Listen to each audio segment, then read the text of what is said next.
جب آپ صلی اللہ علیہ وسلم کا وصال ہوا، صحابہ کے ہوش اڑ گئے، غم کا موقع تھا، دل غم سے پھٹ گئے۔ حضرت عمر رضی اللہ تعالیٰ عنہ تلوار لے کر کھڑے ہو گئے، فرمایا نہیں نہیں، حضور ایسے گئے ہیں اپنے رب سے ملنے جیسے موسیٰ طور پر گئے تھے، خبردار اگر کسی نے کہا حضور کا انتقال ہو گیا گردن مار دوں گا اس کی۔ سمجھ نہیں آ رہا تھا کیا کریں۔ ایسے میں ایک شخص تھا جو آیا، اپنی سواری سے اترا۔ ایک دن پہلے آپ صلی اللہ علیہ وسلم کی طبیعت سنبھل گئی تھی، حضرت ابوبکر اجازت لے کر اپنی دوسری زوجہ محترمہ کے ہاں جو شہر سے باہر تھی وہاں تشریف لے گئے۔ وہاں آپ کو وصال مبارک کی خبر پہنچی تو آپ وہاں سے تشریف لائے، اندر تشریف لے گئے، آپ صلی اللہ علیہ وسلم کو پیشانی پر بوسہ دیا، اور پھر لوگوں کے درمیان سے ہوتے ہوئے جا کر ممبر پر جلوہ افروز ہوئے۔ حضرت عمر فرماتے ہیں ابوبکر نے پڑھنا شروع کیا، وما محمد الا رسول قد خلت من قبله الرسل افإن مات او قتل انقلبتم على اعقابكم ومن ينقلب على عقبيه فلن يضر الله شيئا وسيجزي الله الشاكرين۔ آپ صلی اللہ علیہ وسلم اللہ کے رسول ہی تو ہیں، آپ سے پہلے بھی بہت سے رسول آئے، کچھ کا انتقال ہو گیا، کچھ حق کی پاداش میں قتل کر دیے گئے، تو اگر افئمات آپ صلی اللہ علیہ وسلم کا انتقال ہو جائے یا آپ کو قتل کر دیا جائے، شہید کر دیا جائے، قرآن کے الفاظ ہیں افئمات او قتل انقلبتم علی اعقابکم، تو کیا پاؤں کے بل گھوم جاؤ گے، چلے جاؤ گے؟ حضرت عمر فرماتے ہیں یہ آیت تو ہم نے پہلے بھی پڑھی تھی، لیکن معنی اور ترجمہ اس دن سمجھ میں آیا، ابو بکر کی زبان سے سن کے یوں لگا جیسے آج اتری ہے یہ آیت۔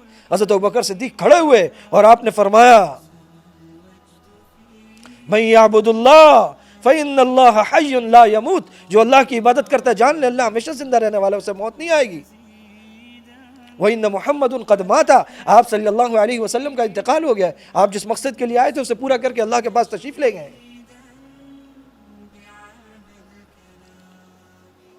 سب سے اہم مسئلہ خلافت کا تھا کہ آپ صلی اللہ علیہ وسلم نے محنت کر کے ایک اسلامی سلطنت، ایک اسلامی دولت، ایک دعوت کا نظام، ایک جہاد کا نظام، ایک مظلوموں کا نظام، ایک ظالموں کے خلاف نظام، ایک اللہ اور اس کے رسول کی آواز کا نظام، ایک قرآنی معاشرہ کھڑا کر دیا تھا کہ وہ معاشرہ گر نہ جائے، خلافت کا نظام قائم رہے۔ سب سے پہلے خلافت کے امور کو نمٹایا، پھر تدفین کی طرف متوجہ ہوئے، اس سے فراغت حاصل کی۔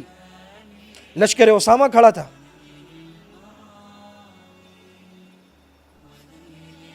صحابہ نے کہا مشکل وقت ہے، اسے اس وقت نہ بھیجا جائے۔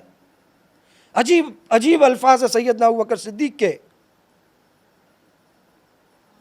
فرمایا کیا میں پہلا حکم وہ جاری کروں گا جو میرے آقا کے آخری حکم کے خلاف ہوگا؟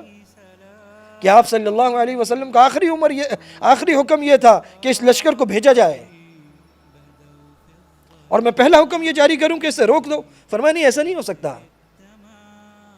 فرمایا کہ اگر کتے یہاں پر آ کر اپنے منہ میں ہماری لاشیں بھی گھسیٹتے پھرے تب بھی کوئی غم نہیں، یہ لشکر نہیں رکے گا، یہ جائے گا، کیونکہ پیارے آقا کا حکم ہے۔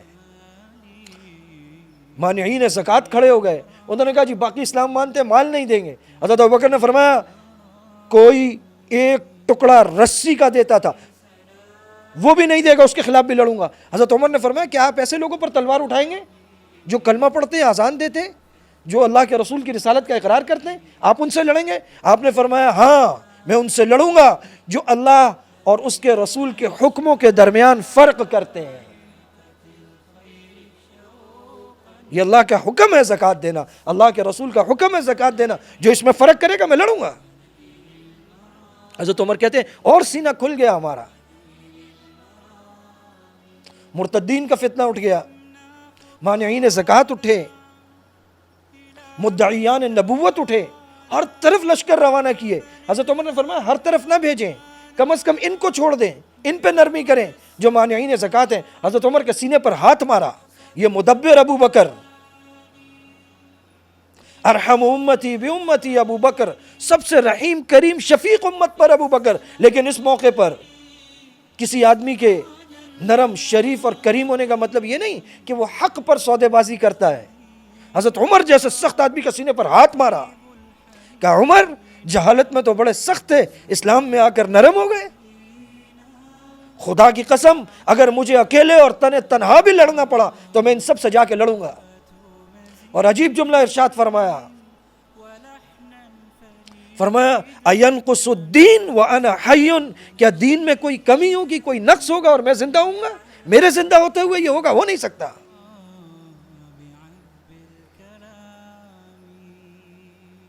ہر چیز کو آپ صلی اللہ علیہ وسلم کے منہج پر چلایا، ہر چیز کو استوار کیا، حتیٰ کہ پورے عرب کے فتنے دبتے چلے گئے.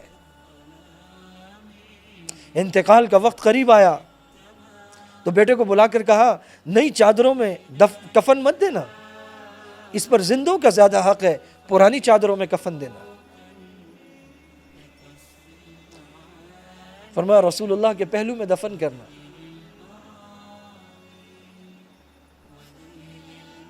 آپ صلی اللہ علیہ وسلم کے ساتھ سب سے پہلا آدمی جو کھڑا ہوا وہ سیدنا ابوبکر صدیق تھے.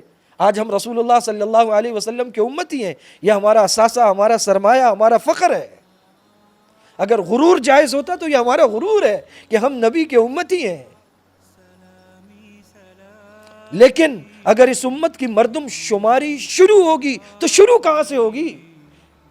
وہ پہلا شخص جس سے امت کی مردم شماری شروع ہوگی وہ پہلا مرد ابوبکر صدیق ہے. یہاں سے شروع ہوتی ہے امت. آپ صلی اللہ علیہ وسلم آخری نبی ہیں اور آخری نبی کا پہلا امتی ابوبکر صدیق ہے. یہاں سے شروع ہوتی ہے. آپ بنیاد ہیں ہر کار خیر کی. وہ پہلا شخص جس نے تصدیق کی آقا دو جہاں کی، وہ پہلا مرد سیدنا ابوبکر صدیق رضی اللہ تعالی عنہ. وہ پہلا شخص جس نے بیت اللہ میں کھڑے ہو کر دین کی علی اعلان دعوت دی، سیدنا ابوبکر صدیق رضی اللہ تعالیٰ عنہ. وہ پہلا شخص جو دین کی دعوت کی پاداش میں مارا گیا، سیدنا ابوبکر صدیق رضی اللہ تعالیٰ عنہ.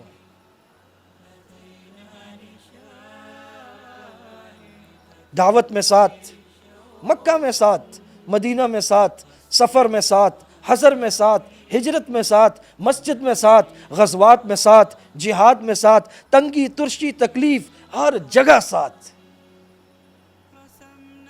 حتیٰ کہ روزے میں ساتھ.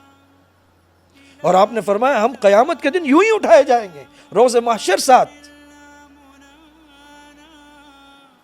جب حضرت ابوبکر نے کہا کہ یا رسول اللہ کسی چیز نے کاٹ لیا، آپ نے لعاب دہن لگایا، وہاں آپ نے حضرت ابوبکر کے بارے میں دعا کی کہ یا اللہ ابوبکر کو جنت میں میرے درجات میں میرے ساتھ رکھ. روایات میں آتا ہے، سیرت ابوبکر صدیق میں لکھا ہے کہ اللہ پاک نے وہ دعا قبول فرمائی، جنت میں بھی حضور کے ساتھ. اللہ سبحانہ و تقدس سیدنا ابوبکر صدیق رضی اللہ تعالیٰ عنہ کی آپ صلی اللہ علیہ وسلم سے محبت میں سے ہمیں بھی حظ وافر عطا فرمائے. آپ جیسی جاں سپاری، آپ جیسی محبت، فنائیت، فدائیت، جان مال اولاد سب رسول اللہ پر لٹا دیا. آپ نے فرمایا سب کے احسانوں کا بدلہ دے دیا. ابو بکر کے احسانوں کا بدلہ نہیں دے سکتا، اللہ دیں گے قیامت کے دن اپنی شان کے مطابق. اللہ کے نبی فرماتے سب کے احسان چکا دیے، ابو بکر کا نہیں چکایا، ساتھ لے کے جا رہا.